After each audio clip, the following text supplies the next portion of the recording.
This meeting was a follow-up to that of 24th May 2023, in which, among other things, we endorsed the decision by our delegation to walk out of the talks until Kenya Kwanza agrees to deal with the interim issues raised by our team.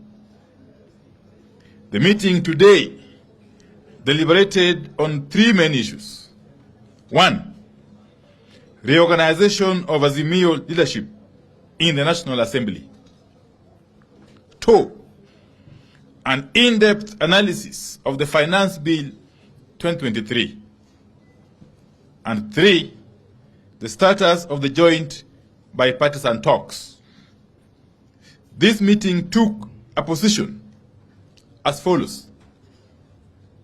On the Finance Bill, our members have come to the conclusion that it has only bad news, worst news, and the worst news.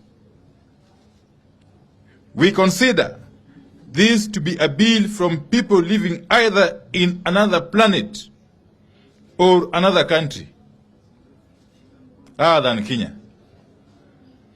It is the position of the parliamentary group that the millions of Kenyans struggling with the high cost of unga, sugar, fuel, school fees, and electricity, among others, businesses struggling with shortage of supplies, high taxes, Kenyans struggling with high medical expenses, parents, civil servants struggling with diminishing pay and increased tax deductions, do not believe this bill is from a government working for them.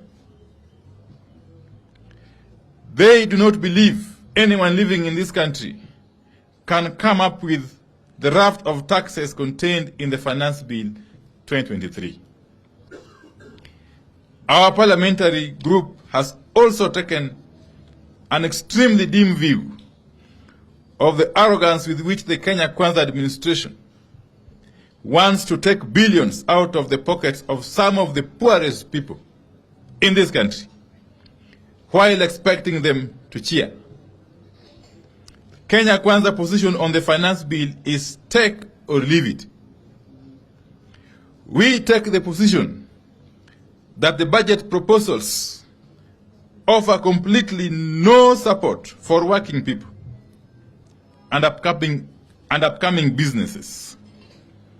For the taxes being levied, people are getting nothing in return. We oppose the burden being imposed on working people through reckless measures like house levy, income tax, and taxes on per diem. We oppose increased taxes on startups and small businesses. We oppose increased taxes on fuel, which will raise the cost of the product by at least Kenya shillings 10 per litre. Azimio is of the view that this finance bill takes us back to the 1980s. It takes us back to the era of cost sharing in public institutions. It takes us back to the era of structural adjustment programs. It takes us back to the 1980s because the people who were in charge back then are in charge today.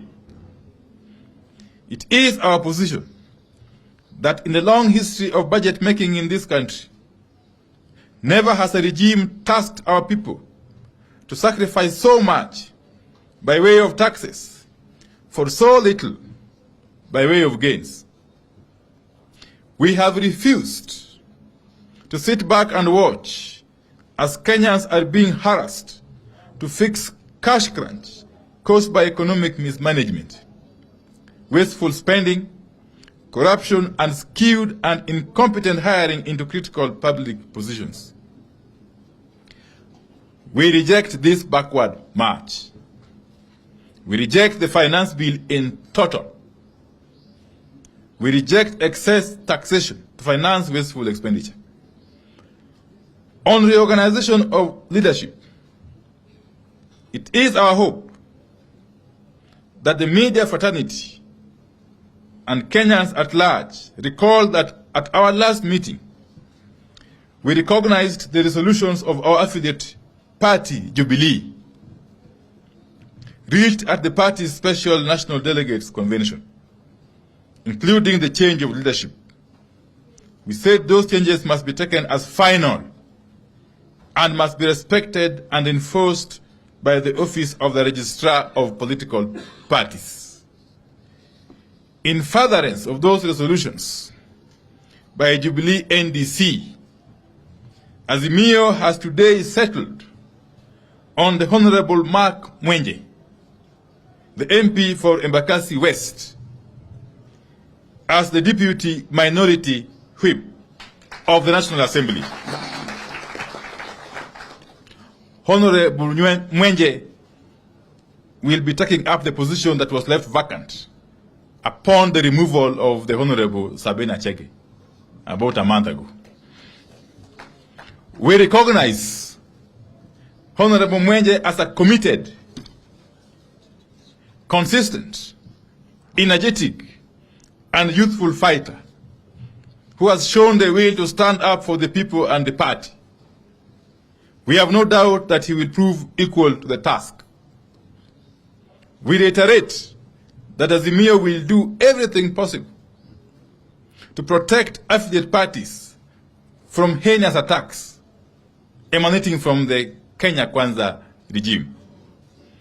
We will do whatever it takes to protect multi-party democracy, for which many Kenyans lost their lives.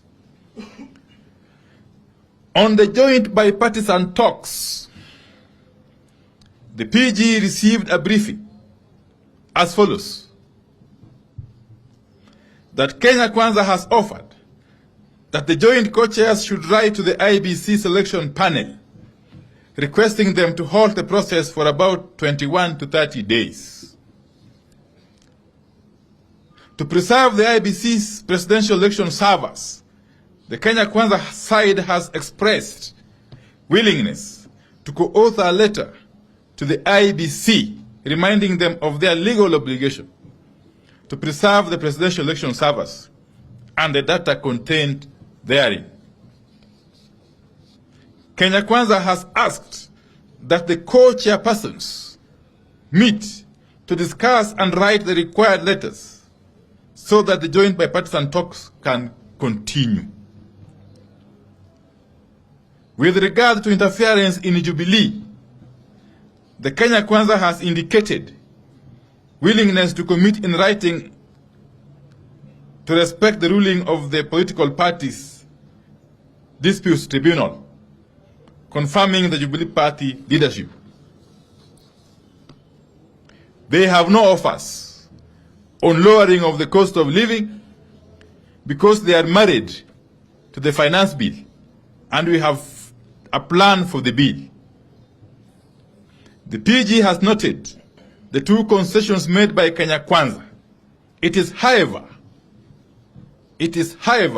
the view of the parliamentary group that those concessions are not good enough to allow us return to the talks.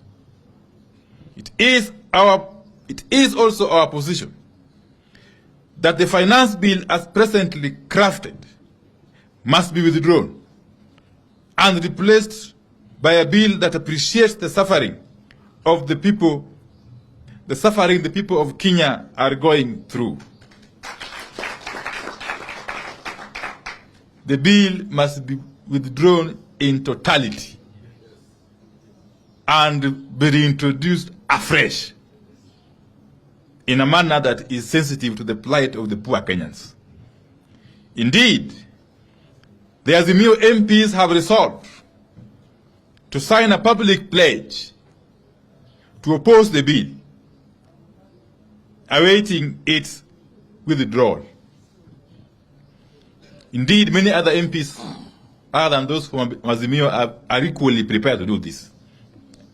It is our resolution that other than merely committing not to interfere in the affairs of other parties, Kenya Kwanza must agree that all Jubilee MPs, and indeed any other MPs, who have defected to Kenya Kwanza, in essence, have to face by-elections in line with the Constitution of Kenya. Until all these are agreed upon, the joint bipartisan talks remain suspended. Kenya Kwanza has up to midnight today to comply.